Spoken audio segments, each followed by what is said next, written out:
কবিতার মাস মার্চ মাসের কবিতা পাঠ পর্বে আমরা এখন চারজন কবির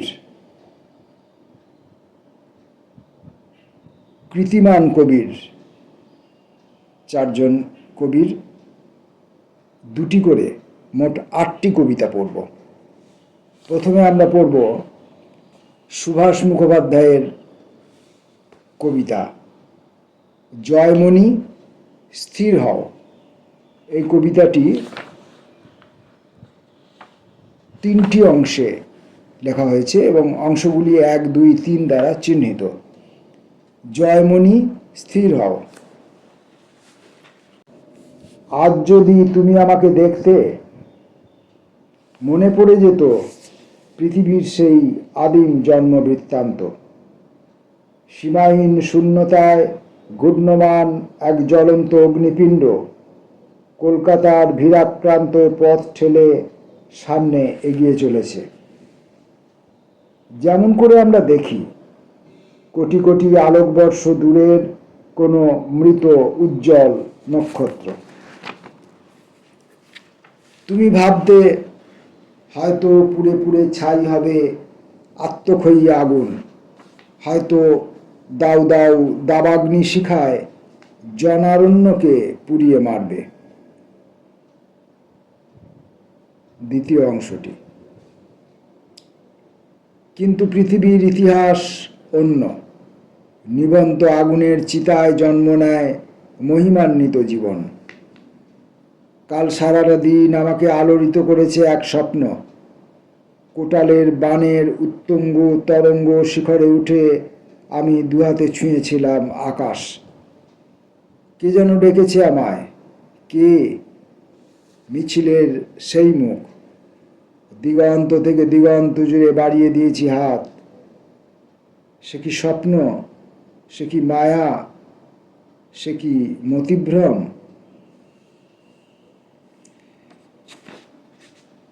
জয়মণি স্থির হও এর 3য় অংশটি।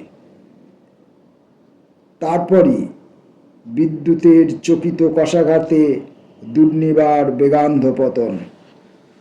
সামনে ফেনিল তরঙ্গের গায়ে নিজেকে সহস্র খণ্ডে ভেঙে আমাকে বিদ্রূপ করে হারিয়ে গেল মিছিলের সেই ছলনাময়ী মুখ। আমি তারস্বরে চেঁচিয়ে বললাম, জয়মণি স্থির হও। হে কাল বৈশাখী শান্ত হও। এই পৃথিবীতে ভর দিয়ে দাঁড়িয়ে দেখো, আমি জটায় বাঁধছি বেদনার আকাশ গঙ্গা।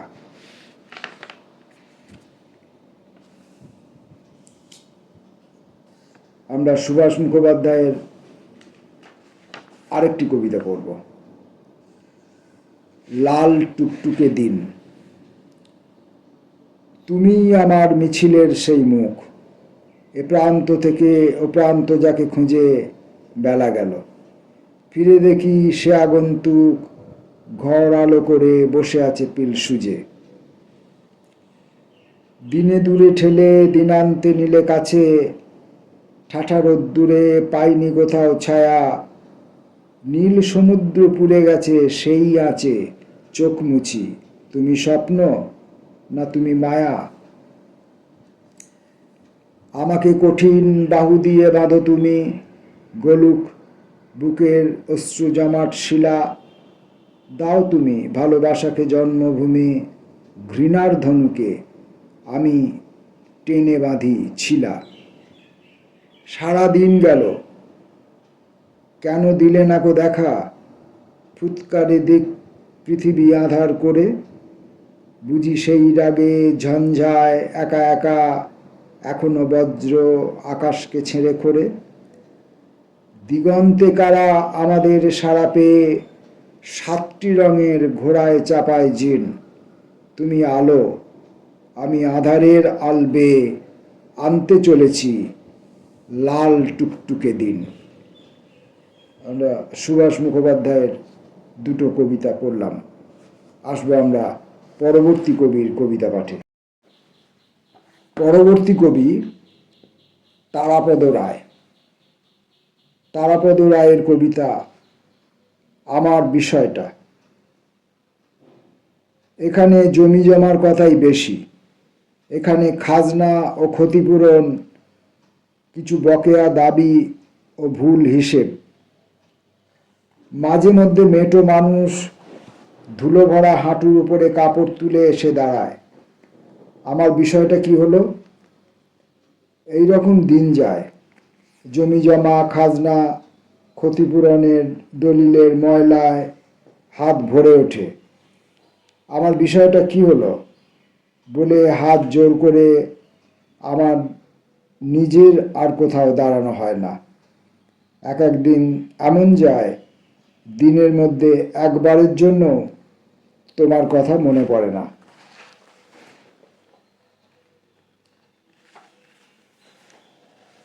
তারাপদ রায়ের আরেকটি কবিতা, কথায় কথায়।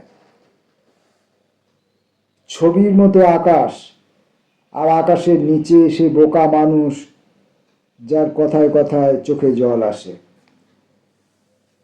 আর যখন চোখে জল নেই, তখন চোখের মণিতে এক ছায়া ভরা বুড়ো আম গাছের নিচে বিরাট দুপুর। আটচালা ঘরের বারান্দায় মানুষজন, রং বেরং বিড়ালের ছানা উঠোন থেকে খড়ের টুকরো মুখে করে ছুটে পালাচ্ছে ছাই ছাই ধানি ইঁদুর। এ ছবি কোথাও সে নেই। তবুও আটচালা ঘর, রঙিন বিড়াল আর ধানি ইঁদুরের ত্রস্ত চলাফেরা, সারা দুপুর বারান্দায় কারা সুপুরি কাটছে, ধান থেকে চাল কুটো বাচ্ছে তো বাচ্ছেই। কথায় কথায় তার চোখে জল আসে। পড়লাম তারাপদ রায়ের দুটি কবিতা। আসবো পরবর্তী কবির কবিতা পাঠে। পরবর্তী কবির নাম শঙ্খ ঘোষ। শঙ্খ ঘোষের প্রথম কবিতাটির নাম মধ্যরাত। আজ আর কেউ নেই। ঘুমন্ত ঘরের নীল জল, ঠান্ডা বারান্দার গায়ে মধ্যরাত দেবতার দ্বীপে হাতে খেলে যায় হাওয়া। আজ চুপ করে ভাবো, এই রাত মৃদু জল ঢেউ, বড় একাকিনী গাছ, মাঝে মাঝে কার কাছে যাব? ঘুমায় ঘরের গায়ে ছায়াময় বাহিত প্রপাত, বুকে খেলে যায় হাওয়া। দুজনে পাশাপাশি, মাঝে কি পথিক নেই কোনো? এখন বসন খোলো, দেবতা দেখুক দুনয়নে, শিশিরে পায়ের ধ্বনি, সুদূরতা অধীর জলধি, শুধু বয়ে যায় হাওয়া। আজ আর কেউ নেই, মাঝে মাঝে কার কাছে যাব? শঙ্খ ঘোষের দ্বিতীয় কবিতাটি পুনর্বাসন।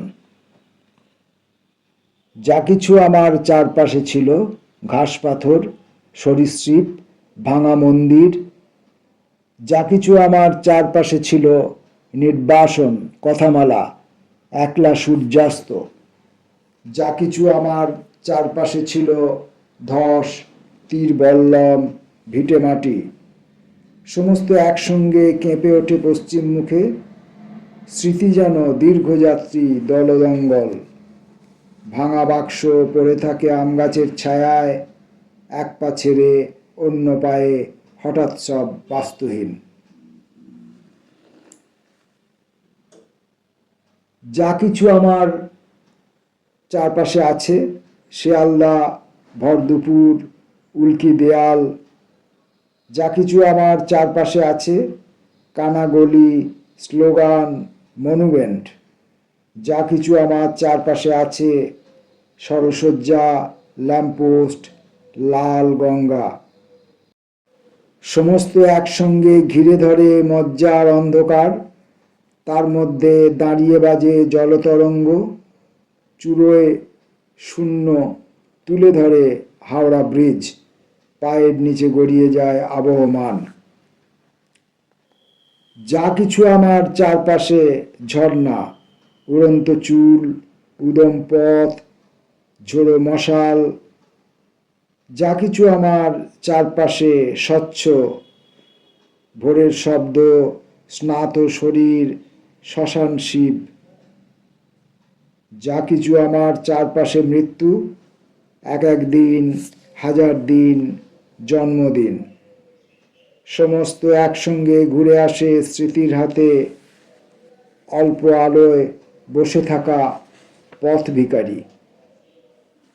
যা ছিল আর যা আছে দুই পাথর ঠুকে জ্বালিয়ে নেয় প্রতিদিনের পুনর্বাসন।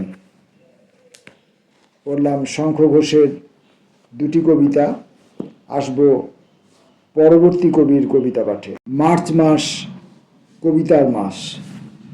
মার্চ মাসের কবিতা পাঠের এই সময়ে আমাদের আজকের কবিতা পাঠের শেষ কবি নবারুণ ভট্টাচার্য। তার কবিতা মেঘ। মেঘেদের কোনো হাসপাতাল নেই, মেঘেদের কোনো পাসপোর্ট নেই। অনেক মেঘ থেমে থাকে, আবার কিছু মেঘ চলেও বেড়ায়। মেঘেরা জানে সূর্য ওঠেও না, ডোবেও না। মেঘেরা আরও জানে যে অভিকর্ষের ভালোবাসা কি। মেঘেরা পরস্পরের নাম দেয় না, যদি কখনো কখনো তারা কাছে আসে, মিশে যায়, বিদ্যুৎও চমকায়। মেঘেরা তুলো নয়, মেঘেরা প্রবালও নয়। মেঘ জুড়ে বা মেঘের সঙ্গে মেঘ সেলাই করে তৈরি হয় না কোনো পোশাক। মেঘেদের জুতো বা চটি নেই, মেঘেদের হাত পা নেই, মেঘেদের ডানাও নেই। মেঘ কারো পোস্টম্যান নয়, মেঘেরা পুলিশও হয় না। কবিরা বলতে পারে মেঘেরা দূত, কবিরা মেয়েদের পাতলুন বা টুপি যা কিছু পরাতে পারে। মেঘেদের তাতে কিছু যায় আসে না। মেঘেরা সিগারেট খায় না, সিগারেট জ্বলন্ত রেখে রাত 1টার পরে আত্মহত্যাও করে না। বিমানে বসে আমি মেঘেদের বুঝেছি, মেঘেরা হলো মেঘ।